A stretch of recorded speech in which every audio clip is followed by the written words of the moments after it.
জীবনের জন্য টাকার জন্য তো জীবন না ভাই। উনি জার্মানিতে আছে, উনি ইংল্যান্ডে আছে, উনি আমেরিকাতে আছে। শুনতে জিনিসটা সুন্দর। আপনি এই যে বাচ্চাদের বেড়ে ওঠা, বাচ্চারা যে বড় হচ্ছে ধীরে ধীরে, এগুলো সে কিছুই দেখে না, কিছুই দেখতেছে না।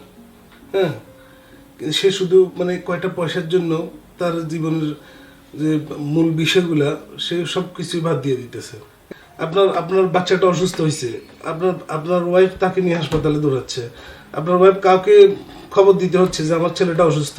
তার যে এজ কোথায় 50-55 হয়েছে, এদিকে তাকানোর আর তার সময় পায় না, সেই সময় নেই। পরিবারের যারা ফ্যামিলি মেম্বার আছে, আমি বলবো যে যারা খুব কাছের লোক আছে, তারাই বলে যে কি বলো, তোমার এখনো বয়স কি হয়েছে। মনে করেন পরিবারে যারা আছে তারা এক কথায় যেটাকে বলে আপনার অভ্যস্ত। আচ্ছা, তাকে ছাড়া থাকতে থাকতে ওরা অভ্যস্ত হয়ে গেছে। আপনি ব্যাক কেন করবেন না? এটা তো আপনার ব্যস্ত সার্টিফিকেট না যে এখানে আপনি আছেন মানে আপনি একদম স্বর্গে আছেন। পরকালে যদি মনে করেন এই বিচার করে দুইটা থেকে একটা হওয়া উচিত। হয় প্রবাসীদেরকে হিসেবে ব্যস্ত দিয়ে দেওয়ার দরকার, আর না হয় একদম বিনা হিসেবে দুযোগী দিয়ে দেওয়ার দরকার। তো সে কি করতেছে, আমি ওই বাসায় গিয়ে আমি অবাক হই ভাই, কোনো খাবার নাই। তো আমি তো বলবো আসলে এরা স্টুপিড হয়ে গেছে, নিজের সম্পর্কে তারা ভাবাটা ভুলেই গেছে। ধীরে ধীরে ধীরে ধীরে স্যাক্রিফাইস করতে করতে করতে করতে সে কতটা ক্ষত বিক্ষত হয়েছে ভাই, আপনি কল্পনা করতে পারবেন না। কিন্তু আপনি যখন ফোন করবেন দেশ থেকে, কি অবস্থা ভাই, কেমন আছো? আলহামদুলিল্লাহ অনেক ভালো আছি। কিন্তু এই যে এই সমস্ত বিষয়গুলা ভাই প্রবাসীদের ব্যাপারে বলতে গেলে ভাই অনেক কথা। হ্যালো নোম্যাডস, নিশ্চয়ই সবাই ভালো আছেন। প্রবাস জীবনে আমরা শুধু সাফল্য আর ব্যর্থতার গল্প শুনি। আজ আমরা একটি গল্প শুনব, যে গল্পটিতে সাফল্য আর ব্যর্থতা একই সূত্রে গাঁথা।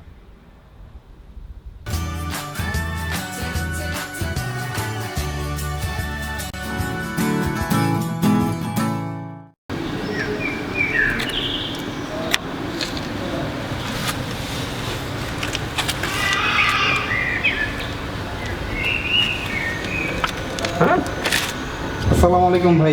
ইসলাম ভাই, আসসালামু আলাইকুম। কি অবস্থা, কেমন আছেন? এই তো আলহামদুলিল্লাহ ভালো আছেন না? এই তো আছি ভাই, আলহামদুলিল্লাহ। উপর থেকেই ঘুরতে পারতাম, ভাবলাম যে নিচে আসি। হ্যাঁ, বাঙালি মানুষ সেটা হচ্ছে। বুঝতে পারছি। থ্যাংক ইউ সো মাচ ভাই। চলো ভাই।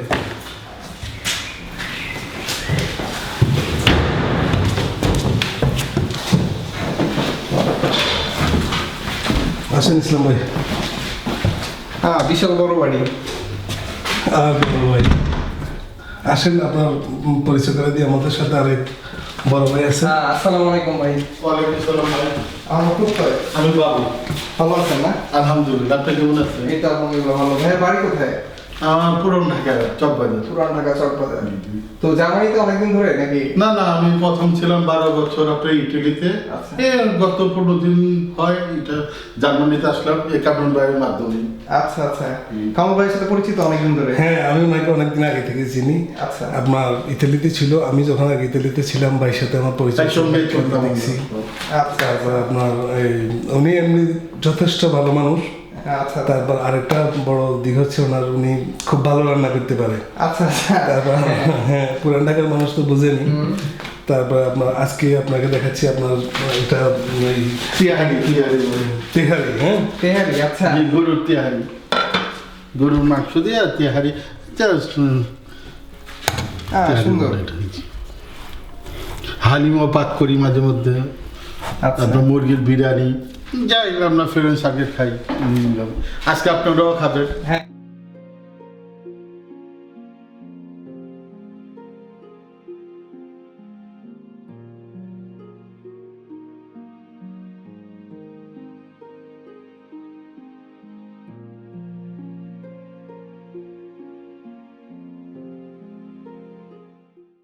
তো কামাল ভাই জার্মানিতে কেমন আছেন? আলহামদুলিল্লাহ পদ্ম ভাই, অনেক ভালো আছি। আচ্ছা, কেমন লাগে এখানকার সবকিছু? এখানে তো আসলে এক কথায় বলার প্রয়োজন হয় না। জার্মানি ফার্স্ট ওয়ার্ল্ড, এখানকার আসলে সিস্টেম, নিয়মকানুন, তারপর আপনার সবসাথে যেটা বেশি ভালো লাগে সেটা হচ্ছে আপনার সিকিউরিটি। আচ্ছা আচ্ছা। আপনার মানে কোনো কিছুতে মানে ভয় বা কোনো খারাপ লাগতেছে এমন কিছু না, খুব ভালো আছি। সব কিছু মিলে আপনার জব, চলাফেরা, জীবনযাপন সবকিছু নিয়ে আলহামদুলিল্লাহ ভাই অনেক ভালো আছি। তো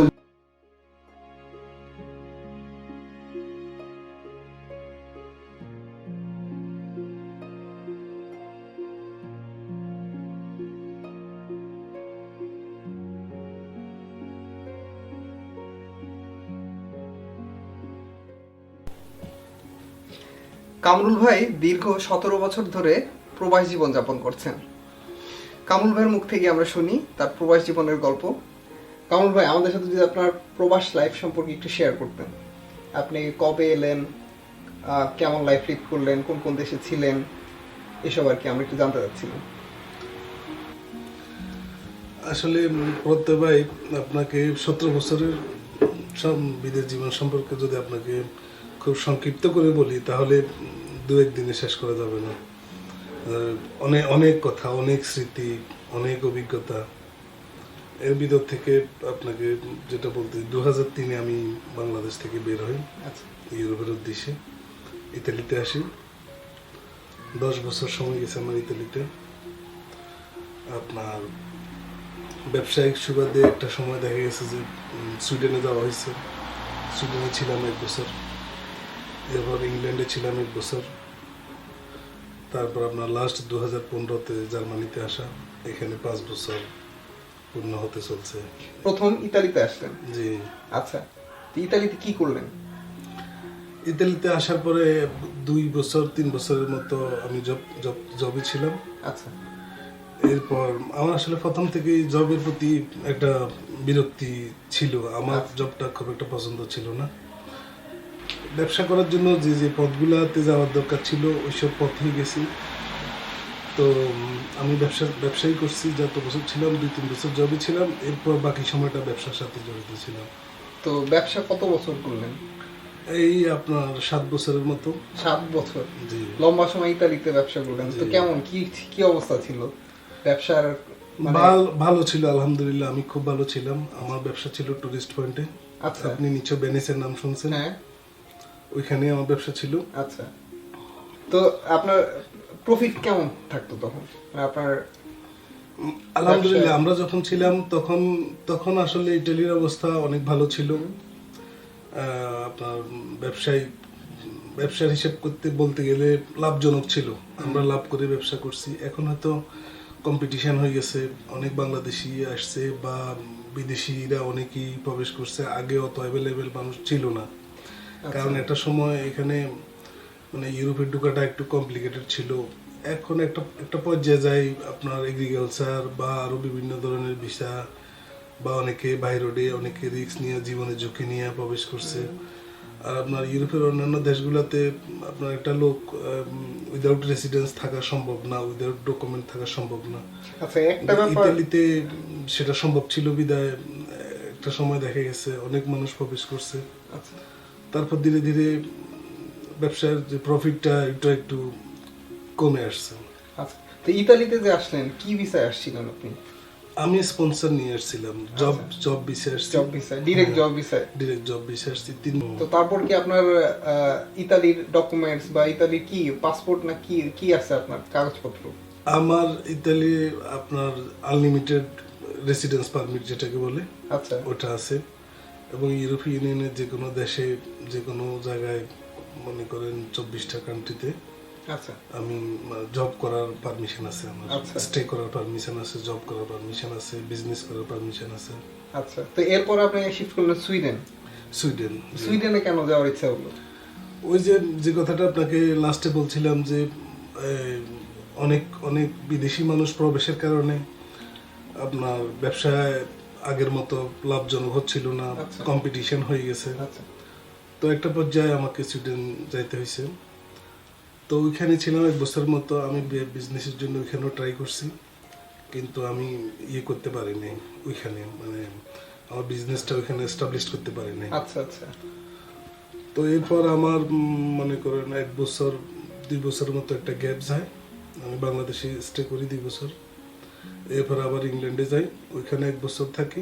ওইখানেও আমি ব্যবসাটা এস্টাবলিশ করতে পারি না। আচ্ছা, ইংল্যান্ডে কোথায় ছিলেন আপনি? বার্মিংহাম ছিলাম। তো এরপর ইংল্যান্ড থেকে কি সরাসরি জার্মানি আসলেন নাকি বাংলাদেশ হয়ে ইংল্যান্ড আসলেন? থেকে আমি সরাসরি জার্মানিতে আসছি।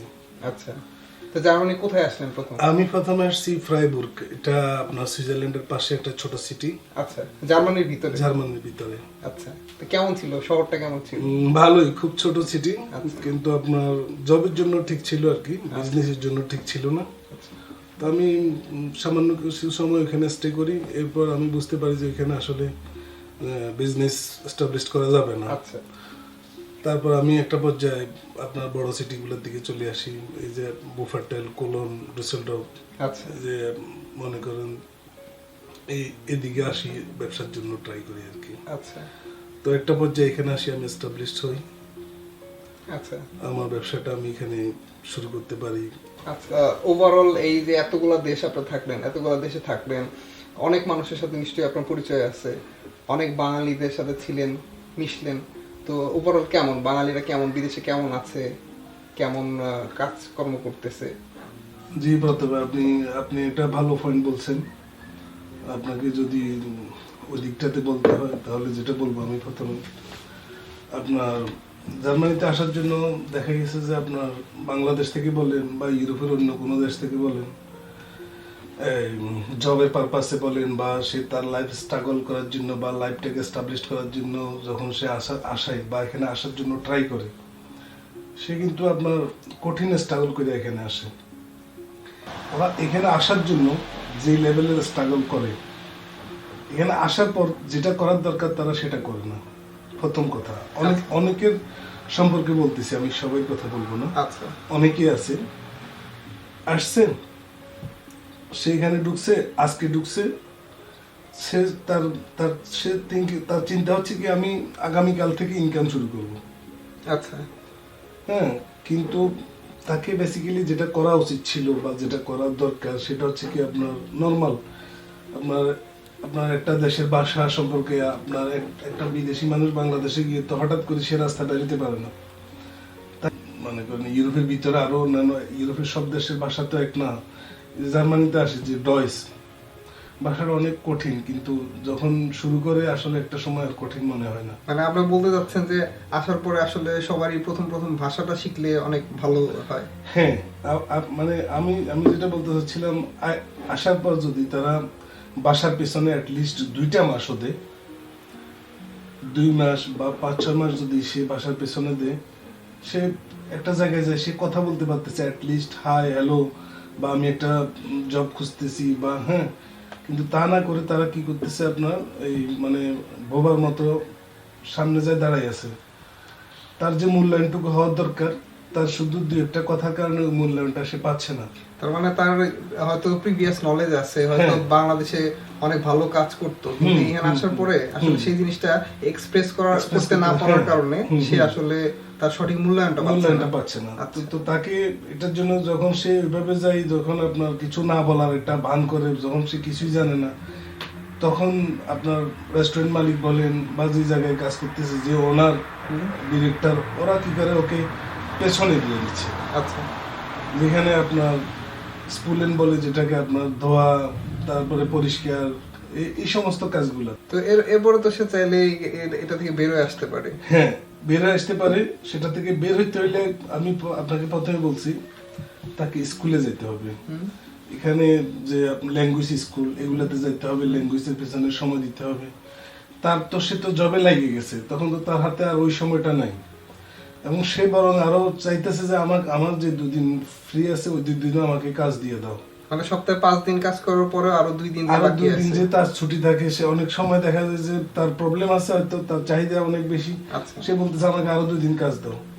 তো তার হাতে তো আর সময় নাই বাসা শিখার জন্য। তো দেখা গেছে যে আপনার একটা লোক সে যদি সামনে কাজ করে, হ্যাঁ, 2টা কথা যখন বলতে পারবে, সে সামনে কাজ করবে। আচ্ছা। তখন তার এক স্যালারি, যে পিছনে কাজ করতেছে তার আর একটা স্যালারি। আচ্ছা আচ্ছা। এখন আপনাকে ধরেন, সাপোজ আমি আপনাকে বলি, আপনার পিছনে যে লোকটা কাজ করতেছে সে ধরেন 1500-1600 ইউরো পাচ্ছে। তো ও দেখা গেছে যে জার্মানিতে তার 7 বছর হয়ে গেছে, 8 বছর হয়ে গেছে, 8 বছরে সে 1500-1600 টাকার ভিতরে আছে, তার ডেভেলপ হচ্ছে না। কিন্তু 8 বছর পরে তো আসলে খরচ অনেক বাড়বে। সবকিছু বাড়বে, সবকিছুই চেঞ্জ হবে, কিন্তু তার যে ডেভেলপ ওইটা হচ্ছে না। শুধুমাত্র আপনারা যে 3টা মাস সময় দেয় নাই, 6টা মাস সময় দেয় নাই, এটার কারণে আচ্ছা। গেল একটা বিষয়। তারপর আপনার আরেকটা হচ্ছে কি এক্সপিরিয়েন্স। আমাদের দেশে একটা যে লোকটা একটা রেস্টুরেন্টে কাজ করে, যে সামনে আপনার রুটি বানাচ্ছে, পরোটা বানাচ্ছে, বিভিন্ন খাবার তৈরি করতেছে, তার তো একটা এক্সপিরিয়েন্স আছে। কিন্তু আপনার একটা লোক যে 13 লক্ষ টাকা 15 লক্ষ টাকা দিয়ে জার্মানিতে আসতেছে, তার তো আসলে আপনার রেস্টুরেন্ট সম্পর্কে সে কখনো রেস্টুরেন্টে কাজ করে নাই, বা একটা ফ্যাক্টরিতে কাজ করে নাই, একটা কাজ সম্পর্কে তার আইডিয়া নেই। ইভেন অনেক আসলে যেসব ফ্যামিলির অনেক টাকা পয়সা, সেই সব ফ্যামিলি আসলে অনেক সময় তাদের ছেলে মেয়েরে পাঠায় বিদেশে, যে বিদেশে গেলে হয়তো বেটার লাইফ প্লাস, কিন্তু তারা আসার পরে দেখে যে আসলে কাজ করতে হইতেছে প্রথমে ইনিশিয়াল লেভেলে নরমাল জব, যেমন আপনি বললেন এই ক্লিনিং বা। কিন্তু আপনার ওদের যদি একটু চেষ্টা থাকে, জার্মানিতে সুবিধা আছে, আপনার অনেক রকমের ফ্যাসিলিটি আছে, যে আপনি আপনার যে স্টাইলটা আপনার পছন্দ, যে জবটা আপনার পছন্দ, ওই জবটার উপরে আপনি একটা আউসবিল্ডিং করেন। আউসবিল্ডিং বলতে আপনার যেটা আপনি তো নিশ্চয় বুঝতে পারছেন, আউসবিল্ডিংটা হচ্ছে এটা হচ্ছে অনেকটা ডিপ্লোমার মতো। হ্যাঁ, আপনি 6 মাস 1 বছর 2 বছর একটা ডিপ্লোমা করেন, ওই কোর্সটার উপর আপনাকে একটা মিনিমাম স্যালারি দিবে, যেটাতে আপনি নিজে চলতে পারেন। আচ্ছা। কিন্তু আমরা তো সেটাতে সন্তুষ্ট না। আমার কথা হচ্ছে কি, না আমার অনেক টাকার দরকার, আমি এই মিনিমাম স্যালারি নিব না, এই 1 বছর আমি মিনিমাম স্যালারি দিয়ে আমার পোষাবে না। ওটা করতে যায়, দেখা যাচ্ছে যে সারা জীবন তাকে ওই লিমিটেড নিচেই মানে আপনার যে 1500-1600 টাকা বলছি ওইটাতে থাকে। কিন্তু সে যদি একটা বছর ওইটার পিছনে সময় দেয়, তার ফিউচারটা ব্রাইট। সে 2200 টাকা 3000 ইউরো পর্যন্ত সে ইনকাম করতে পারে। কিন্তু দেখা গেছে তার শুধু এখানে 1 বছর, এখানে 1 বছর, ধরেন টোটাল 1-2 বছর সময় দেওয়ার জন্য সে সারাটা জীবন মনে করেন আপনার এই মানে পিছিয়ে পড়ে থাকতেছে। আমি যখন ইতালিতে ছিলাম, আমার ইতালির ছোট একটা অভিজ্ঞতা আমি আপনাকে বলি। ইতালিতে আপনার যারা সিনিয়ররা আছে, দেখা গেছে আপনার একটা লোক স্পন্সারে বললেন, যেভাবে বলেন বাংলাদেশ থেকে আসছে, আজকে আসছে, কালকে সকালে ওকে ঘুম থেকে উঠে বলতেছে যে তোমার মারে চলে যাও। মার হচ্ছে কি আপনার সমুদ্রের পাড়ে বিচ। আচ্ছা আচ্ছা। ওইখানে আপনার মনে করেন হাতে কিছু মাল টাল নিয়ে, আপনার কিছু সুবিনির আইটেম, ধরেন গিফট আইটেম, বাচ্চাদের কিছু খেলনা টেলনা এইসব নিয়ে ওইখানে গেলে আপনার মনে করেন যে টুরিস্টরা ওখানে বসা থাকে, ওরা 5 টাকা 10 টাকা দিয়ে মনে করেন জিনিসগুলো কিনতেছে। আচ্ছা আচ্ছা। তো আপনার যখন একজন বাংলাদেশ থেকে ইটালিতে আসছে, তার প্ল্যান করার দরকার তার ফিউচার। সে আগামী 10 বছর পর্যন্ত পরে সে কি করবে, আগামী 5 বছর পরে সে এখানে কিভাবে এস্টাবলিশড হবে, ও চিন্তা না করে সে কোনো কথাই বলে না। তাকে আপনার শিখাই দিছে তুমি ফ্রেগো বলো। ফ্রেগো বলতে হচ্ছে আপনার মানে স্বাগতম, বা হ্যাঁ এই ধরনের, যে তুমি এগুলা নিয়ে হাঁটো, বেচো, বিক্রি করো। মানে একটা মানুষ আসলো বিদেশে যে কোনো ভিসায় বা যেভাবেই হোক আসলো, আসার পরে তার যারা অলরেডি যারা ইতালি বা যে কোনো জায়গায় আছে, সিনিয়র যারা আছে, এরা বললো যে তুমি এই সুভেনিয়ার বা এগুলো নিয়ে তুমি বিক্রি করো। আচ্ছা। তো ও তো আপনার পরের দিনই নগদ পয়সা পাচ্ছে, ও ওইটা দিয়ে চলে যাচ্ছে। আচ্ছা। কিন্তু তার কিছু শিখা হচ্ছে না, তার ডেভেলপ হচ্ছে না। সে দেখা গেছে যে ওইটার উপরে ওইটাই তার ব্রেন্ডে ঢুকছে এবং সে এটাই করতেছে। আচ্ছা। আপনি দেখবেন মানে যে একটা লোক দেখা গেছে যে 15 বছর 10 বছর 15 বছর 16 বছর এভাবে যখন সে ইউরোপ করতেছে, কিছু না কিছু তার কাছে আছে, কিছু না কিছু সে করছে দেশে। কিছু না কিছু বলতে মানে টাকা কিছু না মানে মানে সে যে মানে তার চলার মতো, সে যে কিছু না কিছু তার কাছে হয়েছে, হয়তো বা কিছু অ্যাসেট, নয়তো বা হ্যাঁ কিছু না কিছু আছে হয়েছে, কিন্তু চাহিদাটাকে সংক্ষিপ্ত করে না। আপনার মনে করেন একটা চাহিদা পূরণ হয়েছে, এরপরে আবার আরেকটা চাহিদা তৈরি করতেছে। এইভাবে করতে করতে দেখা গেছে আপনার তাকে মানে সে কন্টিনিউ করে যাচ্ছে। আচ্ছা। তার যে এজ কোথায় 50-55 হয়েছে, এদিকে তাকানোর আর তার সময় পায় না, সেই সময় নেই। আর একটা ব্যাপার হচ্ছে কি আপনার জীবনযাপন। অনেকে আছে সে 1500-1600-1700 টাকা 1700 ইউরো ইনকাম করতেছে, কিন্তু সে যে কি হার্ডলি লাইফ লিভ করতেছে আপনি কল্পনাই করতে পারবেন না।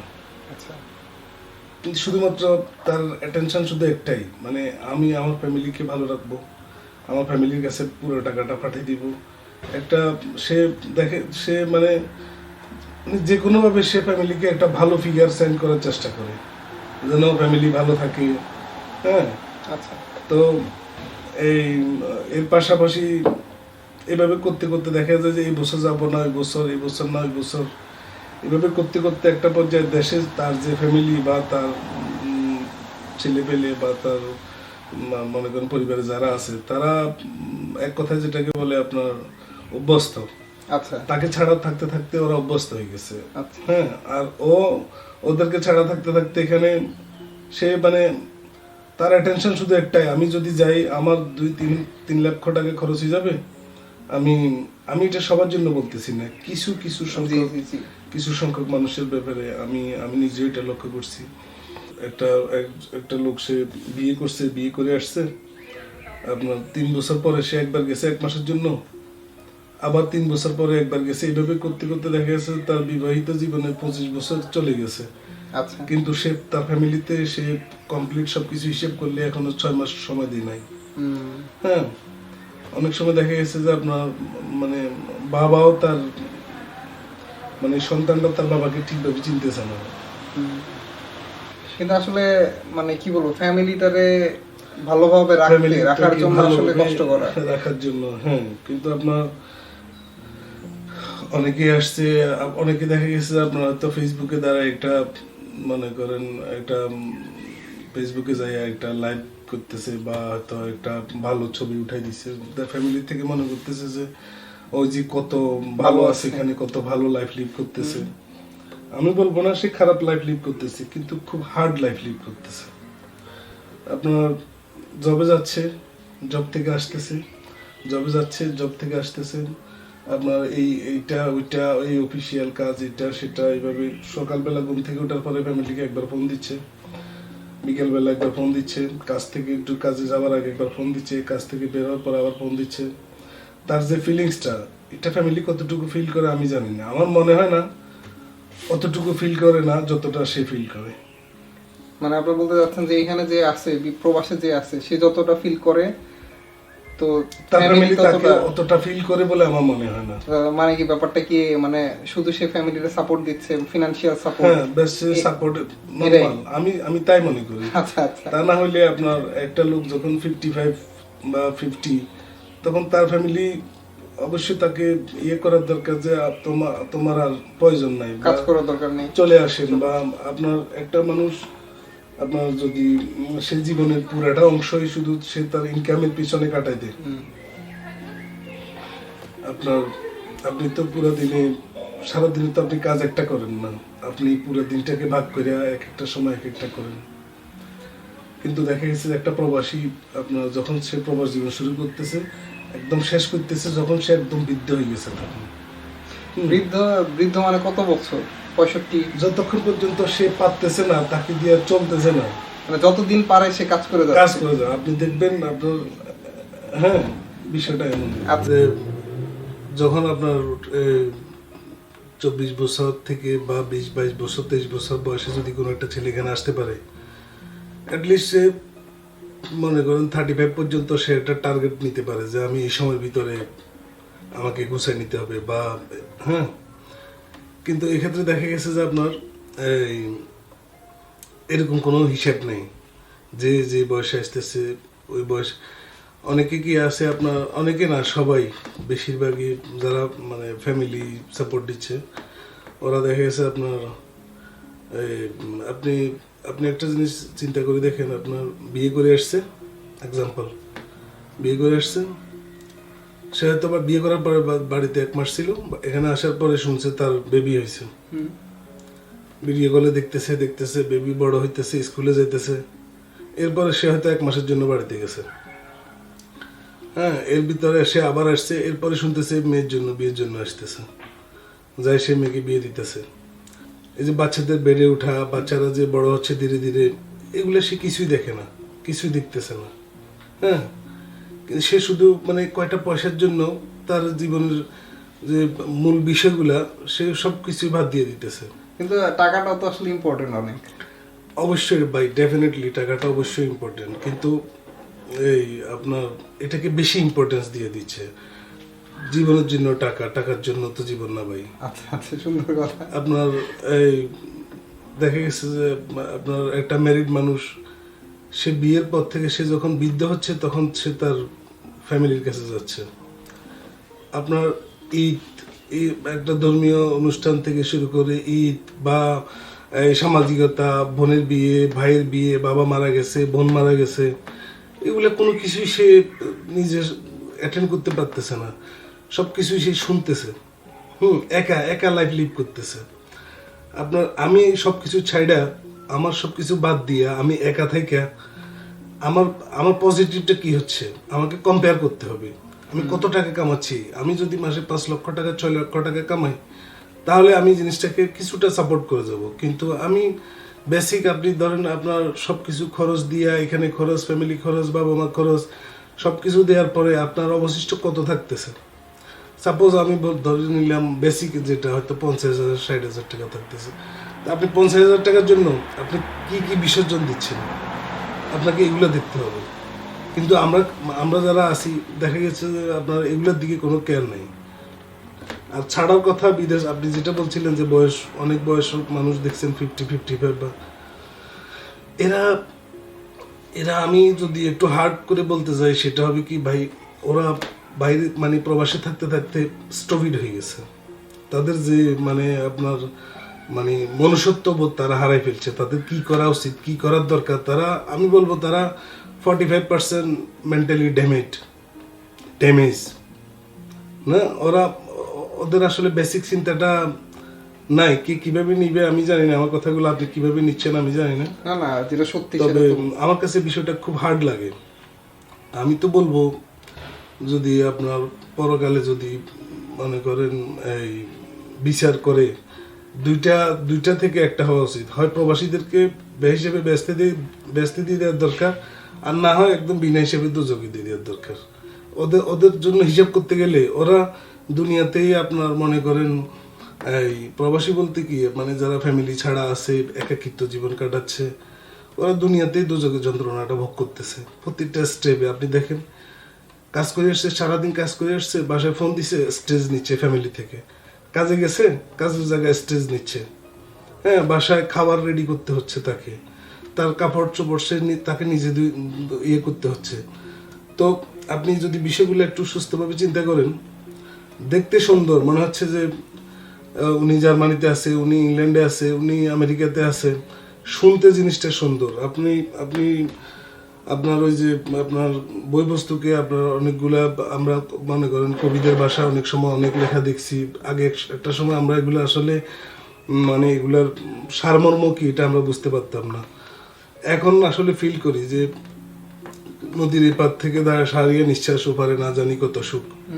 যে যেখানে আছে তার কাছে মনে হচ্ছে যেন আমার ওইখানে গেলে আমার জীবনটা অনেক সুন্দর হবে। আমি আমার মতো করে যদি বলি তাহলে বলতে হবে কি আসলে সুখটা, শান্তিটা একান্ত আপনার নিজের কাছে। আপনি যদি আপনি স্যাটিসফাইড হন, আপনার কাছে যা আছে, হ্যাঁ, আপনার কাছে যতটুকু আছে আপনি ওটাতে যদি স্যাটিসফাইড হন তাহলে দেখবেন আপনি আপনার মতো সুখী মানুষ পৃথিবীতে নেই। কিন্তু আমরা স্যাটিসফাইড নেই। আমরা কি করি, ওই ভাই ওই করে ফেলছে আমাকে করতে হবে, ও এই করে ফেলছে আমাকে করতে হবে, এভাবে করতে করতে করতে করতে একটা পর্যায়ে আমি নিঃশ্বাস হয়ে যাচ্ছি। আমাকে বুঝতে হবে আমি তো একটা মানুষ, আমার ক্ষয় আছে, আমি তো সারা জীবন বাঁচবো না। একটা মানুষ বড় জোর কত, আমাদের দেশের মানুষগুলা ধরেন 65-70 এরকম একটা এজ পায়। একটা লোক যখন আপনার 30-30 বছর বয়সে যখন সে বিদেশে মাটিতে পা দেয়, তখন আপনি চিন্তা করেন সে তার টার্গেট থাকে যে সে আরো 40 বছর বিদেশ করবে, কিন্তু সে টার্গেটে আসে না বিদেশে। সে তার টার্গেট কোনো দিনও আর ফিল আপ হয় না, সে এখান থেকে ব্যাক যেতে পারে না। তাকে কি কেউ ধরে রাখছে? ধরে রাখে নাই। সে পারিপার্শ্বিক, সে চিন্তা করে, সে হয়তো ফ্যামিলির সাথে কখনো টায়ার্ড হয়ে বলতেছে যে আমি আসলে আর পারতেছি না, আমি ব্যাক করতে চাচ্ছি। পরিবারের যারা ফ্যামিলি মেম্বার আছে, আমি বলবো যে যারা খুব কাছের লোক আছে, তারাই বলে যে কি বলো, তোমার এখনো বয়স কি হয়েছে, এবং তাকে অনেকগুলো প্রবলেম ফেস করায়। এই তোমার মেয়েটা বড় হচ্ছে, ভবিষ্যতে টাকার দরকার হবে, আর এখন দেশে অনেক খরচ, জিনিসপত্র অনেক দাম, তুমি কি বলো এগুলা? হ্যাঁ, কিন্তু লোকটার কথা কিন্তু একটাবার চিন্তা করে না। এবং এবং আপনার তার রিলেটিভ যারা, ফ্রেন্ড সার্কেল যারা, তাকে বলে মানে এভাবে ইমপ্রেস করার চেষ্টা করে, আরে কি বলো, মন শক্ত করো, দেখবা সব কিছু হয়ে যাবে। কিন্তু একটা লোক দেখেছে সে ধীরে ধীরে ধীরে ধীরে স্যাক্রিফাইস করতে করতে করতে করতে সে কতটা ক্ষত বিক্ষত হয়েছে ভাই, আপনি কল্পনা করতে পারবেন না। কিন্তু আপনি যখন ফোন করবেন দেশ থেকে, কি অবস্থা ভাই, কেমন আছো? আলহামদুলিল্লাহ অনেক ভালো আছি, আমরা এখানে অনেক সুখে আছি, এই সেই এটা সেটা। হ্যাঁ, আপনি দেখেন আপনার এই কত কত রকমের কত কত বিষয় আছে ভাই, না? হ্যাঁ, আপনার আপনার বাচ্চাটা অসুস্থ হয়েছে, আপনার আপনার ওয়াইফ তাকে নিয়ে হাসপাতালে দৌড়াচ্ছে, আপনার ওয়াইফ কাউকে খবর দিতে হচ্ছে যে আমার ছেলেটা অসুস্থ, আপনার ওয়াইফ তার শ্বশুর বাড়িতে যাবে, কাউকে ডাকতে হচ্ছে আমাকে দিয়ে আসো। হ্যাঁ, কিন্তু এই যে মেয়েটা আপনার আপনার বাড়িতে আসলো, আপনি মাস মাসে টাকাটা দিয়ে কি তার কর্তব্য, দায়িত্ব, আপনার দায়িত্ব শেষ করে ফেলছেন? কিন্তু আমাদের সমাজটা ওইভাবে তৈরি হয়েছে যে না, টাকা পাঠাচ্ছে, এতেই চলতেছে। কিন্তু এই যে এই সমস্ত বিষয়গুলা ভাই, প্রবাসীদের ব্যাপারে বলতে গেলে ভাই অনেক কথা। আমি এই যে আপনার মানে করোনা চলাকালীন অবস্থায় আমি আমার এক কলিগ এখানে যে মানে যারা বাংলাদেশি কলিগ আছে বা যাদেরকে আমি জানি, ওদের বা এক ভাইয়ের বাসায় গেছি। আপনি আপনি বিষয়টা হয়তো বলাটা ঠিক হচ্ছে না, তারপরে আমি বলতেছি, ওরা করোনার আগে যে স্যালারিটা পাইতো, এটা ভালো স্যালারি ছিল সবার মোটামুটি, না? 5-6 জন থাকে একই বাসায়। তো আপনার করোনাকালীন দেখা গেছে যে তাদের যে জব হয়তো নাই, কিন্তু গভর্নমেন্ট যে ফ্যাসিলিটি ওটা কিন্তু ঠিকঠাক গভর্নমেন্ট দিয়ে গেছে। তো সাপোজ ধরেন সে আগে হয়তো 1500 টাকা স্যালারি পাইছে, এখন করোনার কারণে সে 1100 টাকা পাচ্ছে। তো সে কি করতেছে, আমি ওই বাসায় গিয়ে আমি অবাক হই ভাই, কোনো খাবার নাই। হ্যাঁ, ওদের ফ্রিজ খালি, কিচেন খালি। আমি জিজ্ঞেস করলাম কি ব্যাপার, খালি কেন? বলতেছে করোনার কারণে পয়সা নেই। কি পয়সা নেই? গভর্নমেন্ট সবাইকে হেল্প করতেছে, তো বলতেছে না ওই টাকার তো আমরা দেশে পাঠিয়ে দিই। হ্যাঁ, যে করোনার কারণে যে প্রবলেমটা হচ্ছে, এই প্রবলেমটা সে নিজে সাফার করতেছে। এটা ওইটা খাইয়া কোনো রকম সে মনে করেন যে এই তার দিন কাটা দিতেছে। কিন্তু ফ্যামিলিকে সে আগে যেভাবে টাকা পাঠাইছে, এখনো সে একইভাবে টাকা পাঠাই যাচ্ছে। তো আপনি কতটা মনে করেন স্যাক্রিফাইস, কতটুকু স্যাক্রিফাইস করলে এভাবে করা যায়? তো আমি তো বলবো আসলে এরা স্টুপিড হয়ে গেছে, নিজের সম্পর্কে তারা ভাবাটা ভুলেই গেছে। তো সে আসলে শুধু নিজে কষ্ট পাচ্ছে না, তার যে সন্তানকে দেশে রাখি এসছে, সে সারাটা তার বড় হওয়া পর্যন্ত সে তার বাবাকে কাছে পায় নাই। বাবার ফিলিংসটা কি, সে শুধু মোবাইলে দেখছে। তারপরে আপনার যে মহিলাটাকে সে বাড়িতে রাখি এসছে বিয়ে করি আপনার কবুল বইলা, ওই মেয়েটা কিন্তু তার বাবার বাড়িতেও যথেষ্ট খাই পরি বড় হয়েছে। এই সময়টাও সে খাই পরি বড় হইতে পারত, কিন্তু তাকে বিয়ে দিছে, তার স্বামী তাকে রেখে মনে করেন প্রবাসে চলে। আমি প্রবাসটাকে ছোট করতেছি না, আমি ছোট করি না, ছোট করব না, কারণ আমি নিজেই প্রবাসী, আমি নিজেই প্রবাস করতেছি। আমি বলবো কি, আসলে মানে একটা সন্তুষ্টির পর্যায়ে যাওয়ার দরকার। আমার যে বড় 3 তলা ঘর থাকতে হবে এমন কোনো কথা নাই, আমার যে অনেক ব্যাংক ব্যালেন্স থাকতে হবে এমন কোনো কথা নাই। আপনার মনে করেন এই আপনার বেসিক আমি বেশ খাইয়ে পরি যদি আমার জীবনটা কাটানো যায় তো যথেষ্ট। কিন্তু এইভাবে আমরা অভ্যস্ত না। হ্যাঁ, মানে আপনি যদি চানও, কিন্তু আসলে পারিপার্শ্বিক চাপে বা সামাজিক যে আসলে দায়বদ্ধতা আছে বা আপনার পারিবারিক যে দায়বদ্ধতা আছে, এইসব কারণে আপনার পারিপার্শ্বিক চাপে আপনি আসলে এটা করে উঠতে পারতেছেন। এক্স্যাক্টলি অনেকে চায় না যে তা না, কিন্তু সে তার মানে পারিপার্শ্বিক গুলা যারা আছে ওদেরকে সে মানে গুরুত্ব দিচ্ছে, তাদের সাথে সে আলাপ করতেছে, কিন্তু তারা সাথে সাথে তাকে ইয়ে করতেছে, মানে ভয় দেখাচ্ছে, বাংলাদেশে আইসো না, এখানে ব্যবসা নাই, এই নাই সেই নাই, এটা সেটা, তুমি এসে কি করবে, কিভাবে চলবে, এই সেইটা। তো একটা এভাবে হতে হতে একটা পর্যায়ে যায় লোকটা আপনার সাইলেন্ট হয়ে যায়, তখন সে আর যাওয়ার কথা মুখেও আনে না। আচ্ছা, আরেকটা ব্যাপার একটু আপনাকে জিজ্ঞেস করি, সেটা হচ্ছে এই মানুষ তো আশার উপরেই বাঁচে, ঠিক না? তো এই মানুষ তো এই আশা দেখতেছে যে হয়তো কয়েকদিন পরে হয়তো ভালো হবে, বেটার পরিস্থিতি আসবে, বা আমার টাকা পয়সা আরো বাড়বে, বা আমি আরো সচ্ছল জীবনযাপন করতে পারবো, আমার ফ্যামিলিকে সাপোর্ট করতে পারবো, ইভেন আমার ফ্যামিলি নিয়েও আসতে পারবো, জার্মানিতে হোক বা বিদেশে প্রবাসে হোক। তো এই যে আশাগুলা তার সাথে দেখতেছে, সে আশাটা বাস্তবায়ন কেন করতে পারতেছে না? মানে সে তো চাইলে তার ফ্যামিলিটারে নিয়েও আসতে পারতো জার্মানিতে, বা যে দেশেই থাকুক সে দেশে নিয়ে আসতে পারতো, সে তো অন্যভাবেও এই লাইফটারে সেট করতে পারতো তার লাইফটারে। এটা কি আপনি বলবেন যে প্ল্যানিং এর অভাব, তার আগে থেকে প্ল্যান করা উচিত ছিল? না, প্রথমে আপনি তো জার্মানিতে আছেন, আসলে দেখা গেছে যে আপনার একটা ফ্যামিলিকে বা বাবা মা বা ছেলে মেয়ে এদেরকে নিয়ে আসতে গেলে কতটা স্ট্রাগল করে আনতে হয়, কি লেভেলের একটা কন্ডিশনে যাইতে হয়। অনেকের পক্ষে দেখা গেছে যে ফ্যামিলি সাপোর্ট দিতে দিতে তারা ওই লেভেলটা পর্যন্ত পৌঁছাইতে পারে না। আবার এই ক্ষেত্রে আপনার দেখা গেছে যে হাজব্যান্ড ওয়াইফ দুজনকে জব করতে হয়। অনেকে আসলে চায় না যে আমার ওয়াইফটা আসি জব করুক। হ্যাঁ, অনেক ক্ষেত্রে এইসব কারণেও অনেকে ফ্যামিলি নিয়ে আসে না, আবার অনেকে নিয়ে আসতেছে। আচ্ছা আচ্ছা, তো আপনার কি মনে হয় যে এই সব সমস্যা যে আছে, বাঙালিরা যে এত সমস্যা ফেস করে, বাঙালিরা যে নিজে কষ্টে আছে বা প্রবাসী জীবনে কষ্টে আছে, তো এগুলোর উত্তরণের মানে ওয়েটা কি, পথটা কি?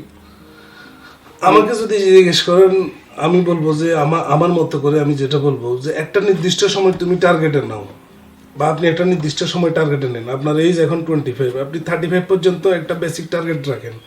আপনি যে 35 পর্যন্ত বেঁচে থাকবেন তার কোনো গ্যারান্টি নেই। আল্লাহ আপনাকে যতদিন হায়াত দেন, আপনি এটা টার্গেটে যান 5 বছর 10 বছর, এর ভিতরে আপনি যতটুকু করতে পারেন। এর ভিতরে যদি সম্ভব হয়, পসিবল হয় আপনার ফ্যামিলি আপনার সাথে রাখার, বা আপনি তাহলে অয়েল। আর যদি না হয়, আমি মনে করি আপনি ব্যাক করেন। আপনি ব্যাক কেন করবেন না? এটা তো আপনার ব্যস্তের সার্টিফিকেট না যে এখানে আপনি আছেন মানে আপনি একদম স্বর্গে আছেন। আপনার বাকি জীবন পড়ে আছে। আপনি তো 100 বছর বাঁচবেন না। আপনি হয়তো আর বড় জোর, আপনার যদি 35 হয়, আপনি বড় জোর হয়তো আর 30 বছর বাঁচবেন। আপনার আরো তো আপনার দায়িত্ব কর্তব্য আছে। আপনার ছেলে মেয়েগুলোকে মানুষ করতে হবে, আপনাকে সাথে তাদের সময় দিতে হবে।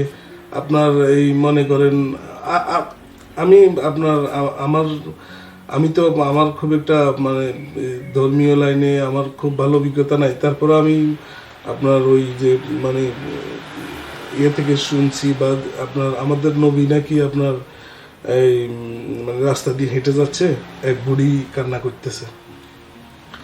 তো জিজ্ঞেস করতেছে যে কি ব্যাপার, তুমি কেন কান্না করতেছো? বলতেছে, হুজুর বললেন না আমার ছেলেটা মারা গেছে। বলতেছে, আপনার ছেলের বয়স কত ছিল? বলতেছে, হুজুর বললেন না মাত্র 800 বছর। তো বলতেছে, কি বলেন, 800 বছর বয়সে আপনার ছেলে মারা গেছে, আপনি এখন কান্না করতেছেন? তো বলতেছে, এটা কথা বললেন, 800 বছর এটা একটা সময় হইলো? তো হুজুর বলতেছে যে আখিরি জমানার উম্মত যারা, তারা শুধু 50 বছর 40 বছর 60 বছর সময় পাবে।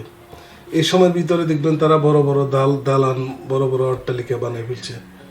এর ভিতরে বলে যে এর ভিতরে সবকিছু করবে, বলতেছে এর ভিতরে তারা সবকিছু করবে, বিয়ে করবে, ছেলে মেয়ে হবে, সংসার হবে, বড় বড় বাড়ি বানাবে, এর ভিতরে আবার তারা মইরা যাবে। তো বুড়ি বলতেছে, আখিরি জমানার উম্মতেরা এত বোকা হবে? তো আমরা ভাই আসলে সবাই, আমি বলবো যে মানে বোকা বেশিরভাগ মানুষই। হ্যাঁ, আমার কথা হচ্ছে কি ভাই, আপনি যে পর্যায়ে আছেন, আপনার চাহিদাটাকে লিমিটেশন নিয়ে আসেন, লিমিটেড করে ফেলেন,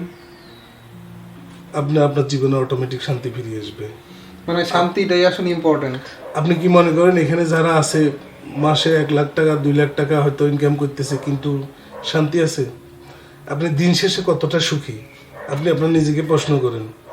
আমার মনে হয় না একটা প্রবাসী যদি সে একদম ভিতর থেকে আনসার করে, সে কোনোদিন বলতে পারবে না যে আমি ভালো আছি, আমি সুখে আছি। কিছু না কিছু কষ্ট আসলে থাকে। অফকোর্স ভাই, ডেফিনেটলি। আপনার মনে করেন সে এখানে অ্যালোন লাইফ লিভ করতেছে, তার ফ্যামিলি দেশে, সবাই দেশে, বাবা মা ছেলে মেয়ে আত্মীয় স্বজন সবাই দেশে, সে এখানে পড়ে আছে, কিন্তু কন্টিনিউ সে যোগাযোগ করতেছে বাংলাদেশের সাথে। আমি বলবো না বাংলাদেশে চলে যাও, হ্যাঁ, অনেককে আমি চিনি যে যারা আপনার মনে করেন সে তার ডকুমেন্ট আছে, তার জব আছে, সবকিছু ওকে, কিন্তু সে দেশে যাচ্ছে না। এখান থেকে সে টেলিফোনে মেয়েকে বিয়ে করতেছে। আচ্ছা, টেলিফোনে কবুল বলতেছে, মানে যেটা আসলে কল্পনাই করা যায় না এই বর্তমান যুগে। টেলিফোনে কবুল বলার পরে মেয়েকে তার বাড়িতে রাখা আরো 3 বছর 4 বছর সেখানে স্টে করতেছে। হ্যাঁ, এরপরে আসেন অনেকে দেখা যাচ্ছে মেয়ের বিয়ে। আমার এক কলিগ আমি ওই দিন পাইছি, ওই ভিডিওতে ওর মেয়ের বিয়ে দেখতেছে। কি ভাই কবে আপনার মেয়ের কবে বলতেছে এই যে আজকে বিয়ে হচ্ছে, সে দেখতেছে তার তার মেয়েটা আপনার বিয়ের দিন বিয়ে হয়েছে, বিদায় নিচ্ছে, স্বামীর বাড়িতে যাচ্ছে, বাবা এখান থেকে তাকায় তাকায় দেখতেছে। হ্যাঁ, আপনি চিন্তা করতে পারেন এটা কেমন হার্ড ব্যাপার? হ্যাঁ, আপনার নিজের সন্তানটাকে আপনি বিদায় দিচ্ছেন, আরেকজনের হাতে তুলে দিচ্ছেন, আপনার কোনো ভূমিকা নেই, আপনি এখান থেকে শুধু দেখতে পাইতেছেন। প্রত্যয় ভাই, আপনি আপনি এটা চিন্তা করতে পারেন? হ্যাঁ, সেটাই, এটা আসলে আসলে আফসোস। বাবা মারা গেছে, ভিডিও কল দিছে, বাবারা দেখতেছে আর কান্না করতেছে। এই সমস্ত এগুলো কি আসলে? আসলে এরকম না, আসলে স্যাড কিছু আসলে বলার নাই এগুলো আসলে।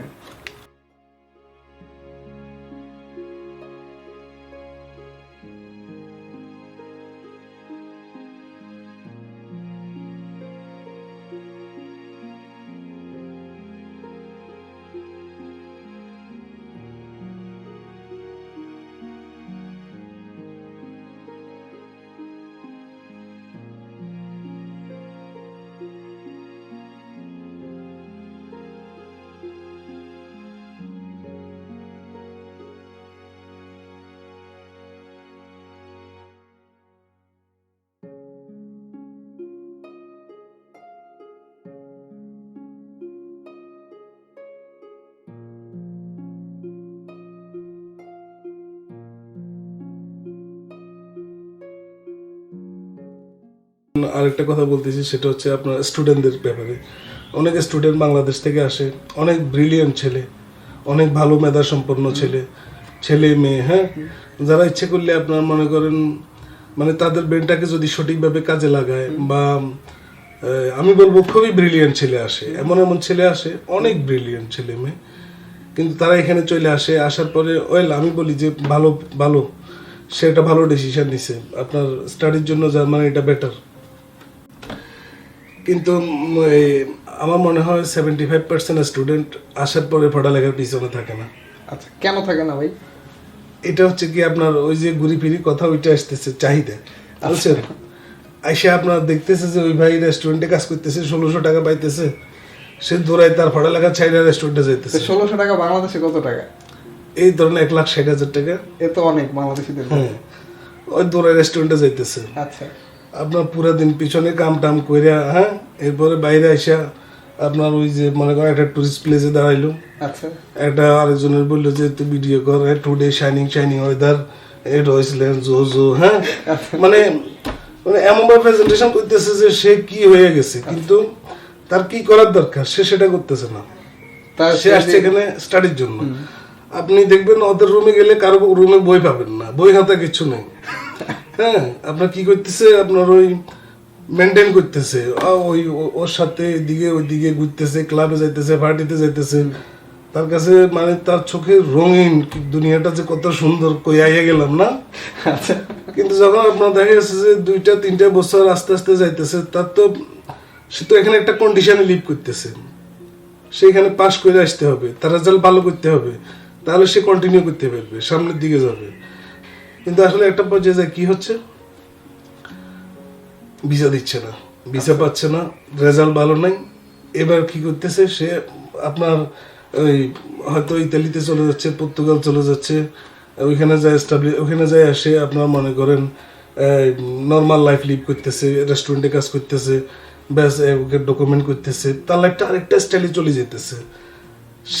সে যে একটা ব্রিলিয়েন্ট স্টুডেন্ট, তার যে আপনার যে কোয়ালিটি ছিল, ওই কোয়ালিটিটা অটোমেটিক চলে যেতেছে। আমার কথাটা আপনি কিভাবে নিচ্ছেন আমি জানি না, যেটা আমার চোখে আমি দেখছি আর কি। না, অনেকেই আছে আসলে আপনার তার দরকার, তাকে গভর্নমেন্ট ফ্যাসিলিটি দিচ্ছে, তাকে টিকিট ফ্রি করে দিচ্ছে, তাকে থাকার জন্য কম প্রাইসের ভিতরে থাকতে দিচ্ছে, তাকে একটা সপ্তাহে 2 দিন কাজ করার একটা মিনি জবের ফ্যাসিলিটি দিচ্ছে, কিন্তু সে এগুলার কিন্তু অপব্যবহার করতেছে। সে কিন্তু পড়ালেখা মোটেও করতেছে না, হ্যাঁ, কাজ করতেছে, এবং আপনার সকাল বিকাল 2 টাইম কাজ করতেছে। এখন একটা ছেলে যদি 2 টাইম কাজ করে বাসায় আসে, সে কি পড়বে? একটা স্টুডেন্ট ছেলে, সে আসছে তার 4 বছরের কোর্স নিয়ে না, কিন্তু সে প্রথম বছর চিন্তা করে যে কিভাবে সে ডকুমেন্ট তৈরি করবে। আচ্ছা, এক্ষেত্রে সে কিভাবে কন্ট্যাক্ট ম্যানেজ করবে, কিভাবে কি করবে, তাহলে আপনি দেখেন তার টার্গেটটা অন্যদিকে সে ডাইভার্ট করতেছে, তার পড়ালেখার পিছনে সে টাইম দিচ্ছে না। মানে ব্যাপারটা হচ্ছে সে নামে স্টুডেন্ট কিন্তু আসলে মেন্টাল সেটআপে সে প্ল্যানিংটা চেঞ্জ হয়ে গেছে, সে অন্য প্ল্যান করতেছে। না ভালো কিন্তু বলছেন ভাই। কিন্তু ওই প্ল্যানটা যদি না করে সে যদি তার সে যে টার্গেটে দেশ থেকে আসছে বা যে প্ল্যানে আসছে ওই প্ল্যানে যদি সে থাকে সুপার সে সাকসেস হতে পারে। ভাই অনেক ইনফরমেটিভ একটা ডিসকাশন হলো ভাই, খুব ভালো লাগলো, খুবই ভালো লাগলো ভাই। প্রত্যেকে আমিও সরি বলে নিচ্ছি, কারণ আমি আমার মতো করে যেগুলো মনে হয়েছে আমি এগুলো উপস্থাপন করছি বা আপনাকে বলছি। আমার কথাগুলো আমি জানি অনেকের কাছেই ভালো লাগবে না, আর এটার জন্য আমি আসলে সবার কাছে সরি বলে নিচ্ছি। আপনার এই ব্যাস আমি আমার মতো করে আমি বলে নিলাম আর কি, যেটা আমার কাছে মনে হচ্ছিল ওইটা আমি বলে দিলাম। তো আপনার চলেন বাইরে থেকে একটু ঘুরে আসি, আপনাকে নিচে একটু ঘুরে দেখাই বাইরে। আমাদের। হ্যাঁ চলেন আমরা আপনার এলাকাটা একটু দেখি। হ্যাঁ চল।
চলেন পদ্ম ভাই, বাইরে তো অনেক খাবার টাবার খাইলাম, বাসে চলেন বাংলা খাবার টাবার খাই। চলেন যাই।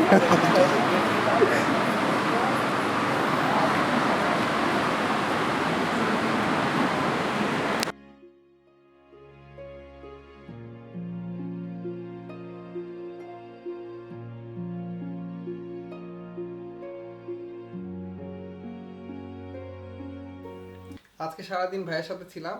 ভাই আজকে সারাদিন খুব ভালো লাগলো, অনেক মজার খাবার ছিল, আর আপনার কাছ থেকে অনেক কিছু জানলাম। আশা করি আমার যারা দর্শক আছে তারা সবাই আপনার কাছ থেকে আপনার যা যা বললেন, যারা বিদেশে আসতে ইচ্ছুক এবং বিদেশে যারা থাকছেন তারা আপনার কথা থেকে আপনারা যা যা বললেন এটা থেকে অনেক উপকৃত হতে পারবে। আজকের মতো বিদায় নিচ্ছি ভাই, থ্যাংক ইউ সো মাচ। আমারও ভালো লাগছে ভাই, আপনি আসছেন, সময়টা খুব ভালো গেছে, ইনশাল্লাহ দেখা হবে। আর থ্যাংক ইউ ভাই, ভালো থাকবেন। হ্যাঁ ওয়েলকাম ভাই। থ্যাংক ইউ বাবু ভাই। ভাই ঠিক আছেন বাবু ভাই, বিদায় নিচ্ছি। হ্যাঁ No, see you again. জি ভাই, ভালো থাকেন, সুস্থ থাকেন, দোয়া করেন। হ্যাঁ আসি ভাই। ওকে ভাই, তাহলে আল্লাহ হাফেজ ভাই। ওকে, খোদা হাফেজ ভালো ভাই। থাকেন ভাই। ভালো থাকেন। এই যে ভাই লাইটটা এখানে আছে। Like that, যাবে। আচ্ছা থ্যাংক ইউ। ওকে ভাই, আল্লাহ হাফেজ। খোদা হাফেজ। তো বন্ধুরা, কেমন লাগলো আজকের ভিডিওটি অবশ্যই আমাকে কমেন্টস করে জানাবেন। সবাই ভালো থাকবেন, দেখা হচ্ছে নেক্সট ভিডিওতে।